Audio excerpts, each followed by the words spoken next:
ஓம் சாந்தி. VK. Surajbhai அவர்களின் தாரணை வகுப்பு. பிப்ரவரி 27, 2025. பாபா நம் அனைவரையும் நிரந்தரமாக ஊக்க உற்சாகத்தில் பார்க்க விரும்புகின்றார். சில விஷயங்களை அடைய வேண்டும், உயர்ந்த நிலையை அடைய வேண்டும் என்ற லட்சியத்தின் ஈடுபாடு இருக்குமானால் மனிதர் பலவிதமான வீணான விஷயங்களிலிருந்தும் பலவிதமான தடைகளிலிருந்தும் விடுபட்டு விடுகிறார்கள். யாருக்கு ஒரு குறிக்கோள் இல்லையோ அவர்கள்தான் தேவையில்லாத விஷயங்களிலும் தடைகளிலும் மாட்டிக்கொண்டிருக்கிறார்கள். பகவான் அனைத்தையும் வழங்க வந்திருக்கின்றார். இப்போதும் கூட நாம் அவரிடமிருந்து வரங்களையும் சக்திகளையும் பெறவில்லை என்றால் பக்தி மார்க்கத்தில் சென்று அடையப் போகிறோமா? அவரை நாம் 2 யுகங்களாக தேடி வந்தோம். எப்போது வருவார் என்று காத்து கிடந்தோம்.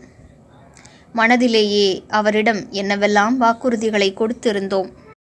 யாரை சந்திக்க வேண்டுமென்று ஏங்கித் தவித்தோமோ இப்போது அவரே வந்திருக்கின்றார்.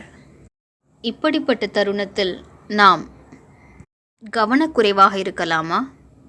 எனவே நமது வாழ்க்கையினை ஒரு புதிய ஊக்க உற்சாகத்தினால் நிரப்பிக்கொள்வோம். ஒரு உயர்ந்த லட்சியத்தை உருவாக்கிக் கொள்வோம். அதையும் அடைவதற்கான ஒரு சிறந்த வழிமுறை என்னவென்றால் 3 மாதங்களுக்கான சின்ன சின்ன குறிக்கோள்களை உருவாக்கிக் கொள்வது. எந்தளவிற்கு யோகத்தின் சார்ட்டை அதிகரிப்பது, எப்படிப்பட்ட சுயமரியாதைகளில் நிலைத்திருப்பது, எந்த குணத்தின் மீது விசேஷமான கவனம் செலுத்த வேண்டும், இப்படிப்பட்ட சின்ன சின்ன குறிக்கோள்களை உருவாக்கி கொண்டு நடைமுறைப்படுத்துவோம். அந்த லட்சியத்தினை அனுதினமும் காலை வேளையில் 2 முறைகளாவது காகிதத்தில் எழுதிவிடுவோம். இன்று நான் இந்த பயிற்சி செய்ய வேண்டும், இந்த குணத்தின் மீது கவனம் செலுத்த வேண்டும், நான் இது ஆவேன் என்று சுயமரியாதையை பயிற்சி செய்வோம். முழு நம்பிக்கையோடு எழுதுவோம். அப்போது நம் ஆழ்மனதின் அனைத்து சக்திகளும் அந்த லட்சியத்தை அடைவதில் நமக்கு உறுதுணை புரியும்.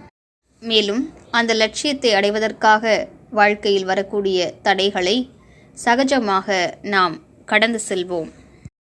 எனவே வாழ்க்கையினை ஊக்கம் உற்சாகத்தினால் நிரப்பிக்கொள்வோம். பயப்பட வேண்டிய அவசியமே இல்லை. மகாவீரனாக ஆக வேண்டும். ஏனென்றால் வாழ்க்கை என்பது ஒரு நீளமான மற்றும் அழகான பயணமாகும். இதில் ஏற்ற இறக்கங்கள் அவசியம் ஏற்படுகின்றன. மேலும் நாமோ மாயையோடு யுத்தத்தில் ஈடுபட்டிருக்கிறோம். மேலும் இதுவோ கலியுகத்துடைய கடைசி நேரம். இதில் பலவிதமான சூழ்நிலைகள் வருகின்றன.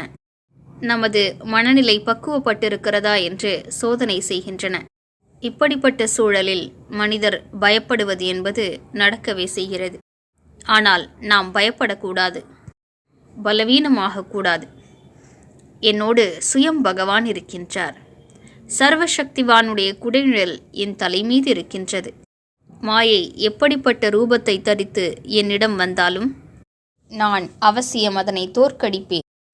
இப்படிப்பட்ட திடமான உறுதி ஏற்போம்.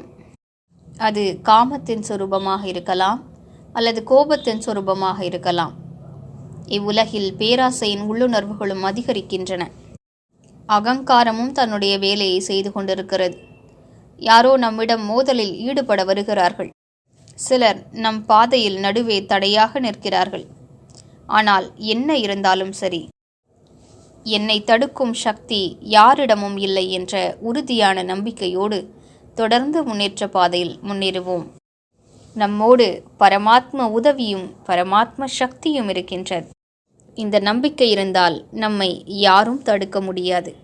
யார் நிரந்தரமாக முன்னேற வேண்டும் என்ற எண்ணம் வைத்திருக்கிறார்களோ, அதற்கான முயற்சி செய்கிறார்களோ, உண்மையில் பரமாத்ம உதவி அவர்களுக்கு கிடைத்து கொண்டே இருக்கிறது.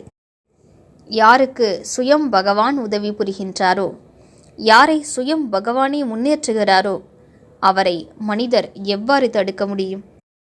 இன்று முழு நாளும் பயிற்சி செய்வோம். நான் மாஸ்டர் சர்வசக்திவானாவேன். வெற்றி எனது பிறப்புரிமையாகும். மேலும் சர்வசக்திவான் சுயம் பகவான் என் தலைமீது குடைநிழலாக இருக்கின்றார். பாபாவை அழைப்போம். ஏ ஞான சூரியனே, ஏ சர்வசக்திவான், நீங்கள் உங்களது தாமத்தை விட்டு விட்டு வந்து எங்களுக்கு குடைநிழலாக ஆகிவிடுங்கள். பின்னர் காட்சிப்படுத்தி பார்ப்போம். பாபா மேலிருந்து கீழே இறங்கி வருகின்றார். தனது ஒளிமயமான கிரணங்களை நாலாபுறங்களிலும் பரவச் செய்தபடி என் தலைமீது குடைநிழலாக ஆகிவிடுகின்றார். நான் ஓர் அழகான தெய்வீகமான ஒளிமயமான குடைநிழலுக்கு கீழே இருக்கின்றேன். இன்று முழு நாளும் இந்த அழகான அனுபவத்தை செய்வோம். ஓம் சாந்தி.